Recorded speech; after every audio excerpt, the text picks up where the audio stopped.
L'actualité, bien filtrée par des professionnels de médias, c'est sur Scoop FM. Suivez nos éditions d'information sur nos chaînes partenaires à Lubumbashi, sur Sky Radio à 6h, 9h, 12h, 15h, 19h et 21h. À Kipushi sur la radio communautaire Moïseni à 9h, 10h et 21h juste. Mais également sur Kipushi 24 à 8h30, 12h30, 16h juste, 18h30 et 21h30.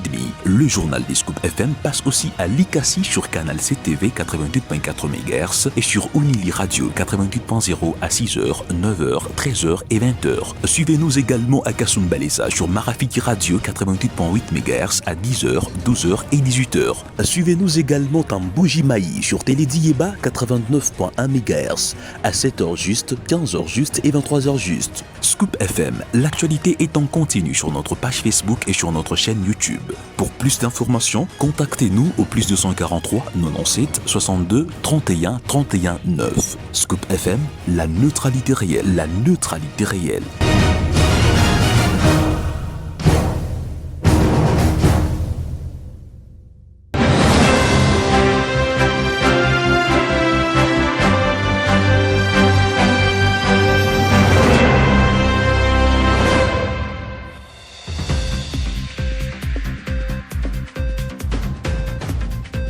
Bonjour à tous et bienvenue dans votre journal de ce vendredi 16 janvier 2026. Aujourd'hui, la République démocratique du Congo se souvient d'un événement marquant de son histoire. Il y a 25 ans, le président Laurent Désiré Kabila a été assassiné, laissant une trace profonde dans la mémoire nationale. Pour le reste de sommaire, le président angolais Joao Lourenço a transmis un message verbal à Félix Tshisekedi réaffirmant l'engagement de l'Angola et de l'Union africaine en faveur d'une solution politique et du dialogue pour la paix dans l'est de la RDC. La 14e session de la commission mixte défense et sécurité tenue à Lubumbashi a renforcé la coopération contre les menaces transfrontalières. Les deux pays annoncent la poursuite de travaux avec une prochaine session prévue en Zambie. Je suis Nikez Umba à la présentation coordonnée par Christian Muchompa.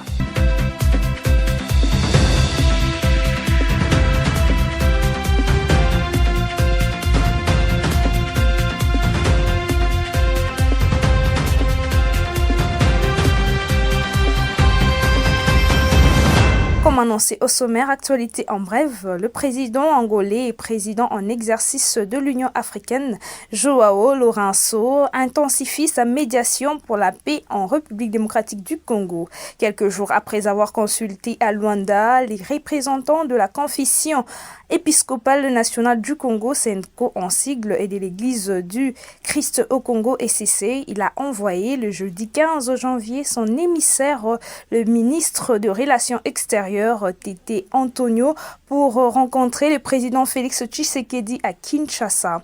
Il a apporté un message personnel de Joao Lourenço réaffirmant l'engagement de l'Angola et de l'Union africaine dans la recherche d'une solution politique à la crise qui secoue l'est de la RDC. Cette mission s'inscrit dans le prolongement direct des récentes discussions de Luanda au cours desquelles la SENCO et l'ECC ont plaidé pour la tenue urgente d'un dialogue national inclusif. Dans le même cadre, la tenue du dialogue national inclusif en RDC suscite de nombreuses interrogations sur son format, lieu ou son déroulement. Pour Mike Mukibai, coordonnateur de Ensemble pour la République à Kinshasa, la capitale ne peut pas accueillir ce processus car le président Félix Tshisekedi n'est plus le maître du jeu, a-t-il laissé entendre dans une interview accordée à yabisonews.cd. Selon Mukibai, cette perte d'influence sur le terrain congolais limite la capacité de Kinshasa à organiser le dialogue dans sa capitale. Mukibai évoque comme raison depuis la signature du premier communiqué conjoint à Doha et de l'accord global pour une paix durable, Kinshasa est représenté comme partie et le président ne peut plus imposer sa seule proposition.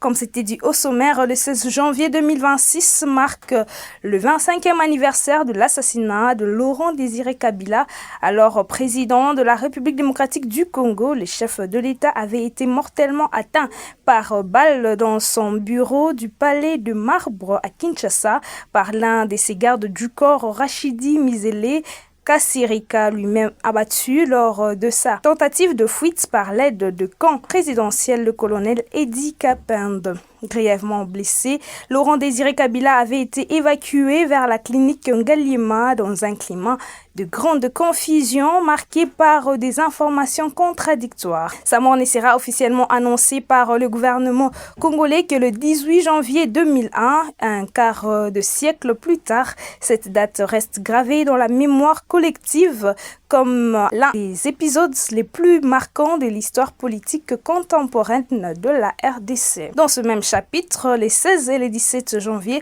sont des dates clés en RDC commémorant l'assassinat de Laurent Désiré Kabila le 16 janvier 2001 et de Patrice Emery Lumumba le 17 janvier 1961. Les dates nous rappellent une lutte menée pour la libération du Congo et l'on se demande est-ce qu'il y a pérennisation de cette lutte après plusieurs années. Orny Carbonza et Flavien Mahamba, tous analystes politiques indépendants, donnent leur point de vue depuis l'ICACI au micro de Jean Bondo. Je crois que nous sommes en train de commémorer nos héros nationaux, nécessairement en ce qui concerne leur lutte par rapport à l'unité nationale, par rapport à l'indépendance sur tout le plan.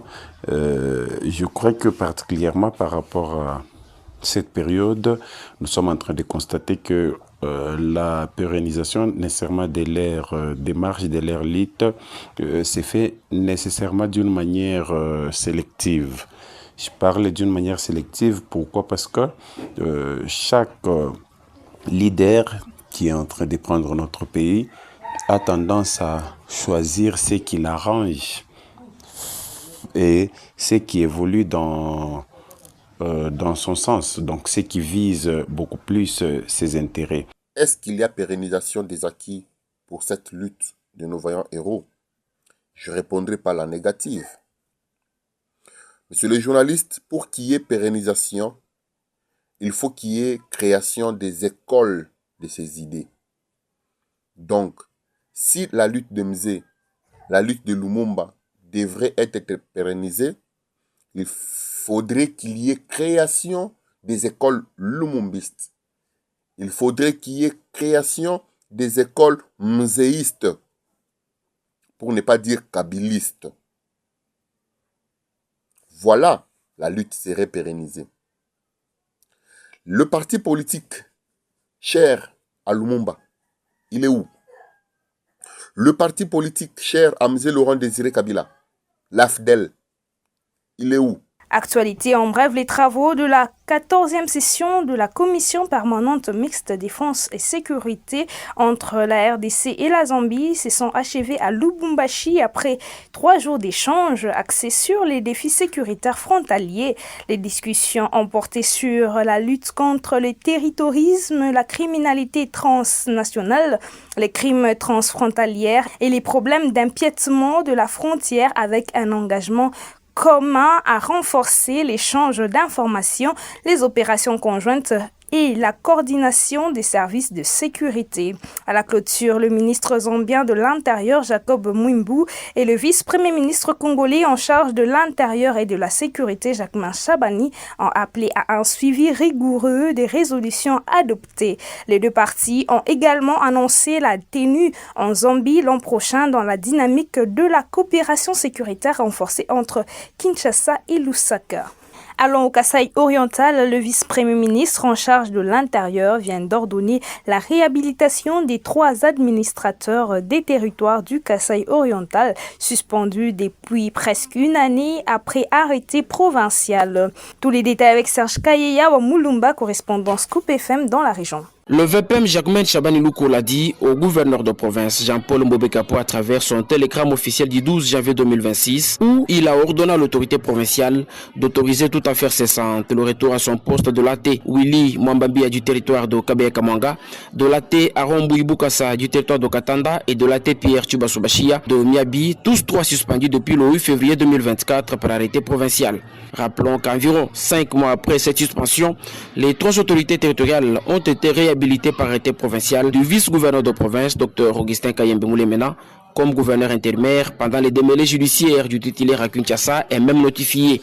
Au retour du gouverneur Jean-Paul Mbobekapo, ils ont été interdits d'accéder chacun à son bureau de manière verbale selon les victimes et malgré les effets de cet arrêté provincial de réhabilitation, la suspension s'est poursuivie jusqu'à 11 mois à ces jours et la réaction du gouverneur de province s'est fait encore attendre. C'est un dossier à suivre. Parlant de l'assassinat du professeur Mathieu Abata dans la nuit du 13 au 14 janvier 2026, une opération de la police nationale congolaise a abouti grâce aux informations fournies par des citoyens. Cette collaboration étroite entre forces de l'ordre et population a permis d'identifier et de localiser les suspects, illustrant l'importance d'un partenariat actif pour renforcer la sécurité. Céline Kassongo nous en parle. Dans la nuit du mardi 13 au mercredi 14 janvier 2026, une opération conjointe entre la police nationale congolaise et la population a permis l'arrestation des 3 suspects dans l'affaire du meurtre de Mathieu Abata, enseignant à l'université de Kinshasa. Selon les commissariats provinciaux, ces succès est dû aux informations fournies par les citoyens, preuve que la coopération entre habitants et forces de l'ordre reste un outil essentiel dans la lutte contre la criminalité à Kinshasa. Les 3 personnes interpellées ont été placées en détention et seront présentées à la justice pour la suite de la procédure.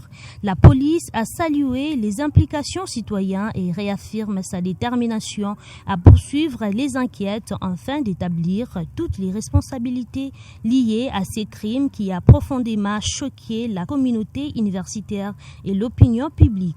Le vice-premier ministre en charge de l'Intérieur, Jacquemain Chabani, avait déjà indiqué que les auteurs de cet assassinat devraient répondre de leurs actes devant la justice.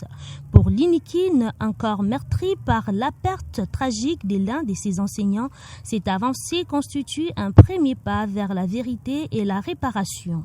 Terminons cette session d'information à l'international. L'actualité en bref, le président ougandais Yoweri Museveni est largement en tête dans les élections de cette semaine. Selon les premiers résultats publiés vendredi par la commission électorale, Museveni a obtenu environ 76% des voix dépouillées jusqu'à présent contre environ 20% pour son principal adversaire Bobi Wine.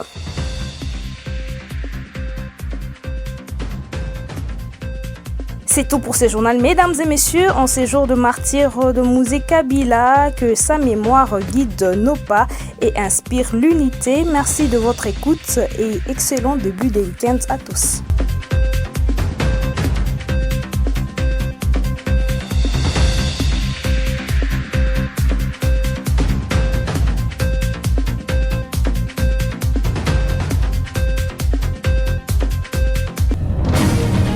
L'actualité bien filtrée par des professionnels de médias, c'est sur Scoop FM. Suivez nos éditions d'information sur nos chaînes partenaires à Lubumbashi, sur Sky Radio à 6h, 9h, 12h, 15h, 19h et 21h. À Kipushi sur la radio communautaire Moïseni à 9h, 10h et 21h juste. Mais également sur Kipushi 24 à 8h30, 12h30, 16h juste, 18h30 et 21h30. Le journal des Scoop FM passe aussi à Likasi sur Canal CTV 88.4 MHz et sur Unili Radio 88.0 à 6h, 9h, 13h et 20h. Suivez-nous également à Kasumbalesa sur Marafiki Radio 88.8 MHz à 10h, 12h et 18h. Suivez-nous également en Bougimaï sur Télédiéba 89.1 MHz à 7h juste, 15h juste et 23h juste. Scoop FM, l'actualité est en continu sur notre page Facebook et sur notre chaîne YouTube. Pour plus d'informations, contactez-nous au +243 97 62 31 31 9. Scoop FM, la neutralité réelle.